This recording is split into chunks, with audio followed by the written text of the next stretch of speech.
বিশ্বকাপ ফাইনালের মাঠে মেসি আর রেফারির এমন এক কথোপকথন ধরা পড়ে ক্যামেরায়, যা শুনে তোলপাড় পুরো ফুটবল দুনিয়া। রেফারি ভিনচিস মেসির দিকে তাকিয়ে বলছেন, মেসি, পারদেসকে কন্ট্রোল করো, কারণ পারদেসের গায়ে তখন হলুদ কার্ড। রেফারি আরও বলেন, ওর হলুদ কার্ড আছে, আমি তাকে মাঠ থেকে বের করতে চাই না, দয়া করে ওকে নিয়ন্ত্রণে রাখো। ভাবুন তো, একজন রেফারি সরাসরি মেসির কাছে সতীর্থকে সামলানোর কথা বলছেন। এরপর আসে আরও একটি চমক। রদ্রি মেসিকে ধরে ফেললে মেসি রেফারির দিকে তাকান। ভিনচিস তখন বলে ওঠেন, লিওনেল, চিন্তা করো না, আমি সব দেখছি।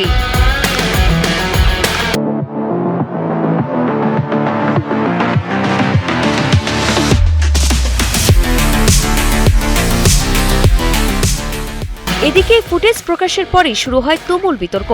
স্পেনের সমর্থকদের প্রশ্ন, মেসির সঙ্গেই কেন এমন কথা বলবেন রেফারি? তাহলে কি আর্জেন্টিনার খেলোয়াড়দের প্রতি বাড়তি সুবিধা দেওয়া হয়েছিল?